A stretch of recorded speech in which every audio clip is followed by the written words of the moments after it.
Neste vídeo, o preâmbulo, capítulo 1 e capítulo 2 do Estatuto da IEADPE, Igreja Evangélica Assembleia de Deus em Pernambuco. Seja bem-vindo ao Diário Pentecostal Historiando, análise histórica e crítica sobre o movimento pentecostal brasileiro. Se inscreva no canal e siga nossas redes sociais. O povo que não conhece a sua história está condenado a repeti-la. Nós, membros da Igreja Evangélica Assembleia de Deus em Pernambuco, tendo por fundamento a Bíblia Sagrada, a tradição e os bons costumes preconizados na doutrina pentecostal dos apóstolos, em busca da harmonia, disciplina, unidade e edificação do povo de Deus através da promoção da paz e da santificação em nome do Pai, do Filho e do Espírito Santo, elaboramos, decretamos e promulgamos o seguinte estatuto. Capítulo 1. Da denominação, fim, sede, foro e duração. Artigo 1º. A Igreja Evangélica Assembleia de Deus em Pernambuco, fundada em 24 de outubro de 1918 pelos missionários já falecido Joel Carson e Signe Carson, ambos de nacionalidade sueca, com denominação original Livre Missão Sueca, alterada em 31 de março de 1937, conforme estatuto registrado no 2º Cartório de Títulos e Documentos de Recife, Pernambuco, é uma associação de natureza religiosa sem fins lucrativos, com sede na Avenida Cruz Cabugá, número 29, Santo Amaro, Recife, estado de Pernambuco, e foro na comarca desta capital, sendo regida pelo presente estatuto. Parágrafo único. A igreja, identificada no caput, também designada Assembleia de Deus, é neste estatuto doravante denominada igreja. Artigo 2º. A igreja terá duração por tempo indeterminado, sendo ilimitado o número de seus associados. Parágrafo único. O associado será neste estatuto doravante denominado membro associado ou simplesmente membro. Artigo 3º. A igreja estará vinculada eclesiasticamente e seus ministros filiados à Convenção das Assembleias de Deus no Estado de Pernambuco, e, através desta, também a Convenção Geral das Assembleias de Deus no Brasil, CGADB, tendo unicamente a Bíblia Sagrada como regra de fé e governo, sendo autônoma para resolver quaisquer questões internas ou externas de ordem espiritual ou material que, porventura, venham a surgir em sua sede ou nas filiais. Artigo 4º. A Igreja tem como finalidade precípua pregar o Evangelho de Nosso Senhor Jesus Cristo, tendo a Bíblia Sagrada como única regra de fé, viver e difundir integralmente a doutrina pentecostal neotestamentária, prestar cultos ao Deus único Criador dos céus e da terra, promover o desenvolvimento espiritual dos seus membros e seus familiares, e a ensinar a palavra de Deus, mantendo, além da escola dominical, formação teológica com todos os níveis do ensino religioso.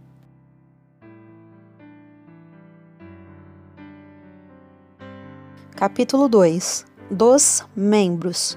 Seção 1. Da admissão e desligamento. Artigo 5º.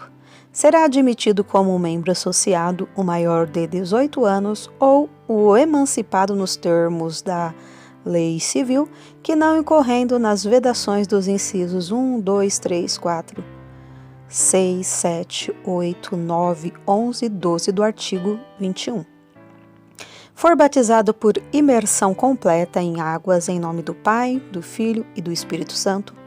For recebido com carta de mudança expedida por igrejas co-irmãs que professarem a mesma fé e doutrina, procedendo de outras denominações evangélicas que tenham a mesma forma batismal e doutrinária, pedirem admissão, ou, tendo sido excluídos nos termos do artigo 27, pedirem nova admissão. Artigo 6º. São requisitos para o batismo: prática da conduta cristã ensinada e pregada pela Igreja, frequentar regularmente os cultos, não incorrer nas vedações a que aludem os incisos 1, 2, 3, 4, 5, 7, 8, 9, 11 e 12 do artigo 21, ter idade igual ou superior a 12 anos e fazer profissão de fé. Parágrafo único. Para efeito desse estatuto, o menor de 18 anos enquadrado em uma das situações descritas nos incisos 1 a 3 do artigo 5º, será denominado membro não associado, adquirindo de pleno direito a condição de membro associado na data em que completar 18 anos de idade ou em que for emancipado. Artigo 7º. O pedido de admissão previsto nos incisos 3º e 4º do artigo 5º será analisado pela comissão de admissão e que alude o inciso 1º do artigo 62, a qual emitirá parecer sobre a possibilidade da admissão do requerente. Parágrafo único. Entendendo ser aceitável a admissão, a comissão de admissão encaminhará o pedido ao culto administrativo para deliberação nos termos das alíneas A e G do inciso 2 do artigo 106. Artigo 8º. Serão desligados do rol de membros os que falecerem, aqueles a quem for concedida a carta de mudança, os que solicitarem desligamento, os excluídos nos termos do artigo 27. Seção 2. Das categorias especiais. Artigo 9º. Serão categorias especiais de membro, dispostas hierarquicamente da maior para a menor: pastor, evangelista, presbítero, diácono. Artigo 10º. As categorias serão consideradas cargos na dimensão espiritual, não gerando vínculo empregatício nem relação de trabalho conforme as leis trabalhistas. Artigo 11. Para a assunção dos cargos, obedecer-se-á aos preceitos bíblicos e aos ditames deste estatuto, exigindo-se ainda a maioridade, ser do sexo masculino, ser batizado com o Espírito Santo, não ter sido divorciado e não ter casado com pessoa que tenha sido divorciada. Parágrafo único. Será objeto de deliberação pelo Ministério a aplicação dos preceitos bíblicos relativamente à assunção e à permanência nos cargos previstos no artigo 9º. Artigo 12º. O pastor é o membro que, sendo evangelista e ordenado para ministrar à igreja religiosa e socialmente. Parágrafo único. Para ser ordenado pastor, o indicado deverá ter conduta moral e espiritual irrepreensível, vocação inequívoca, sendo ou não portador de diploma de curso teológico. Artigo 13. Dentre os pastores, será escolhido um para ser o presidente da igreja, nos termos dos artigos 75, 90 e 91. Para assunção ao cargo de presidente, será exigido que o pastor tenha recebido ordenação na igreja e nela haja exercido cargo ministerial de forma ininterrupta, no mínimo durante os últimos 5 anos. Os demais pastores, mesmo os que atuarem como gestores das filiais, estarão subordinados ao pastor presidente, sendo considerados pastores auxiliares. Artigo 14. O evangelista é o membro que, sendo presbítero, é separado para a ordenação, assumindo responsabilidades ministeriais com subordinação ao pastor presidente. Artigo 15. O pastor e o evangelista receberão a designação de ministro do Evangelho ou simplesmente ministro. Parágrafo único. O conjunto de ministros denominar-se-á ministério. Artigo 16. A ordenação dos ministros far-se-á mediante indicação pelo pastor presidente ao ministério, que, reunido em convenção estadual, a que alude o artigo 3º, deliberará a respeito. Artigo 17. O presbítero é o membro que, sendo diácono, é consagrado para auxiliar o pastor presidente no ensino da palavra de Deus, dar assistência às congregações e executar outras atividades que lhe forem confiadas. Para ser consagrado presbítero, o indicado deverá ter irreprovável conduta moral e espiritual, ter confirmada segurança doutrinária e facilidade de transmitir conhecimento. A consagração do presbítero será efetuada pelo pastor presidente ou por outro ministro por ele designado com prévia aprovação do presbitério.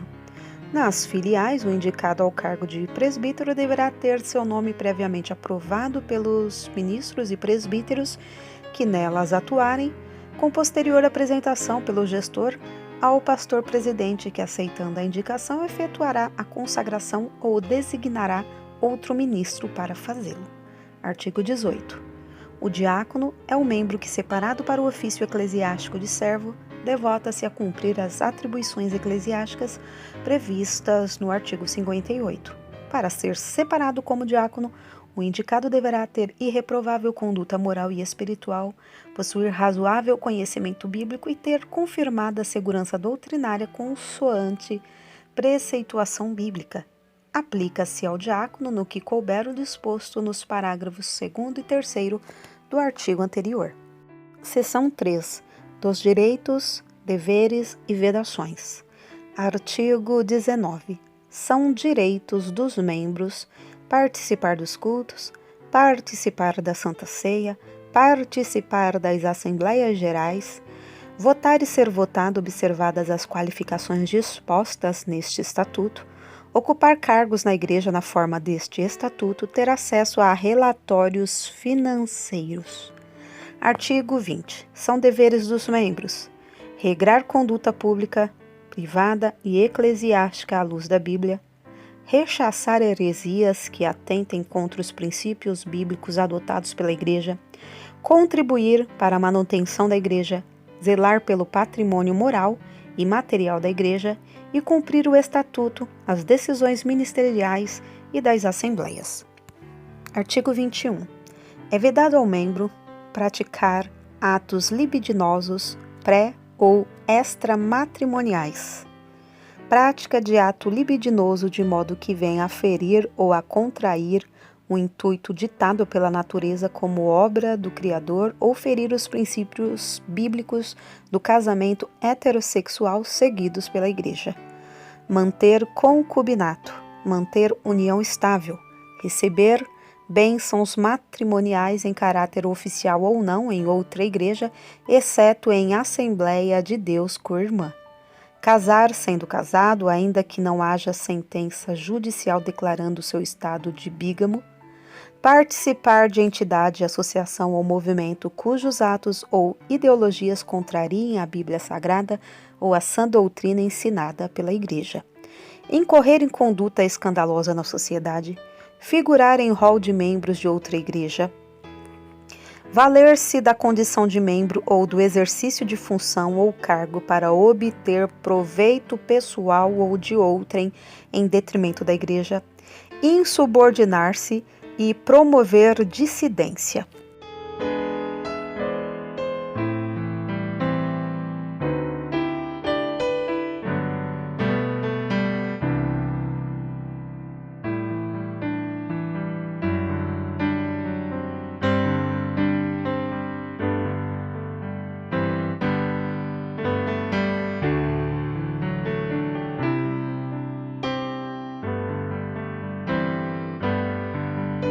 Porque nada podemos contra a verdade, senão pela verdade. Segunda carta aos Coríntios 13:8. Se você gostou do conteúdo deste vídeo, se inscreva no canal, deixe o seu joinha, compartilhe e ative o sininho para receber do YouTube as notificações dos novos vídeos.